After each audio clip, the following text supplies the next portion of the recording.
Mari kita mengawali renungan pagi ini dengan memohon pertolongan Tuhan dalam doa. Kita bersatu di dalam doa.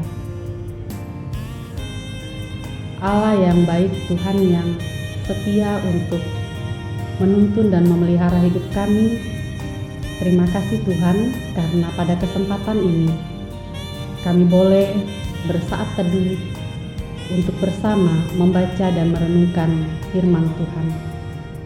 Kami memohon kiranya Roh Kudus akan menuntun dan menolong kami, agar Tuhanlah yang akan memampukan kami untuk dapat mengerti dan juga melakukan firman-Mu yang akan kami baca dan kami renungkan.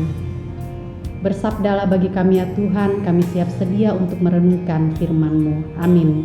Saudara-saudara, sebagaimana yang ditentukan sesuai dengan renungan harian GKPI bahwa kita akan bersama membaca firman Tuhan dari kitab Perjanjian Lama, saya akan bacakan untuk kita bersama dari Yeremia pasalnya yang ke-15, ayatnya yang ke-20b sampai ayatnya yang ke-21. Demikian tertulis di sana.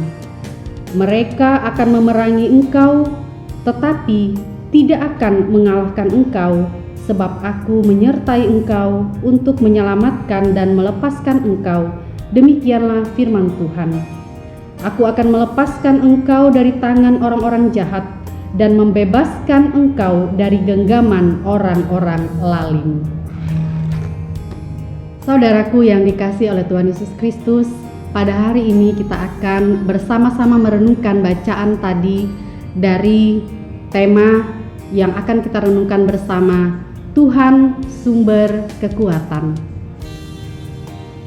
Saudara yang dikasihi oleh Tuhan, sikap mengeluh, protes kepada Tuhan, dan juga menyalahkan keadaan adalah hal yang terkadang kita lakukan ketika kehidupan yang kita alami seolah-olah sedang tidak berpihak kepada kita. Di tengah kesesakan dan juga kesulitan, seringkali juga kita berpikir, mengapa harus kita, bukan orang lain?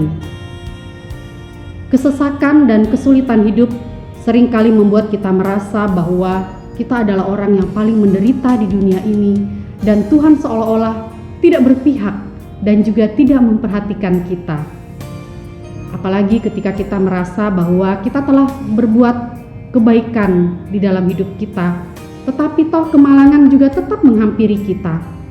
Kita tidak dapat menghindarinya. Dalam keadaan yang demikian, sering kita merasa bahwa kehidupan ini seolah tidak adil untuk kita.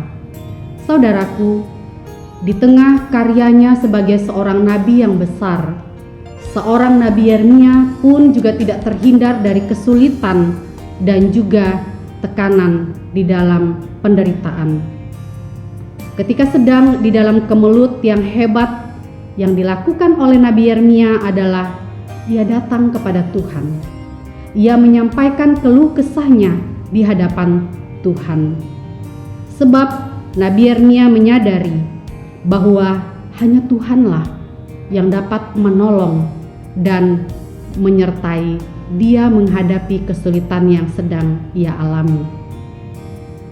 Dalam kesetiaan yang demikianlah Tuhan menyatakan janjinya, sebagaimana dalam bacaan kita tadi kepada Nabi Yeremia, bahwa ia berjanji akan menyelamatkan dan melepaskan Nabi Yeremia dari tangan orang-orang jahat, dan Nabi Yeremia akan disertai sepanjang hidupnya.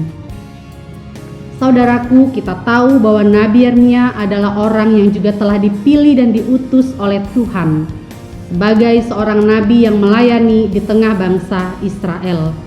Dalam kesetiaannya melakukan tugas pelayanannya, ia mengalami saat-saat yang sulit juga di dalam hidupnya.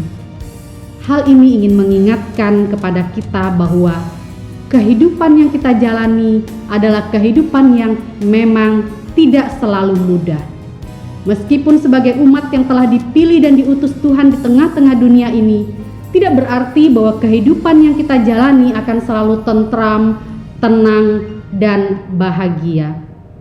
Kehidupan yang silih berganti dengan pengalaman sukacita dan juga kedukaan, mengingatkan kepada kita bersama bahwa situasi ini adalah situasi yang akan dialami oleh semua orang. tidak terkecuali kita sebagai anak-anak Tuhan.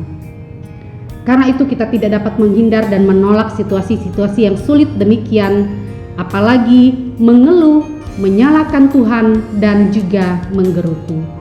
Maka pada hari ini saudara-saudaraku, ada 3 hal penting yang ingin saya ajak kita bersama untuk renungkan melalui bacaan kita. Pertama, dalam keadaan-keadaan yang sulit dan tantangan yang tidak mudah di tengah kehidupan kita, mari kita selalu ingat bahwa kita harus datang kepada Tuhan. Sebab hanya Tuhanlah yang mampu menolong kita, memberikan hikmat dan tuntunannya yang akan memampukan kita menghadapi keadaan-keadaan yang sulit. Kedua, tidak menyalahkan orang lain ataupun keadaan yang sedang menyulitkan kita. Karena sikap yang suka menyalahkan keadaan, apalagi menolak situasi-situasi yang harus kita hadapi, tidak akan pernah menolong kita melihat persoalan-persoalan yang kita hadapi secara jernih. Ketiga, tetaplah bersyukur kepada Tuhan apapun keadaan kita, sebab sikap kita yang selalu bersyukurlah yang akan membuat kita mampu menjadi pribadi yang lebih tenang, dapat berpikir jernih, berpikir secara positif meskipun kita sedang menghadapi keadaan yang tidak mudah. Hal inilah yang akan membuat kita mampu mengatasi setiap tantangan dan situasi-situasi sulit yang kita hadapi. Saudaraku, selamat bergumul. Tetaplah setia dan mengucap syukur dalam segala keadaan. Firman Tuhan mengatakan, carilah Tuhan maka engkau akan hidup. Tuhan Yesus menyertai kita. Amin.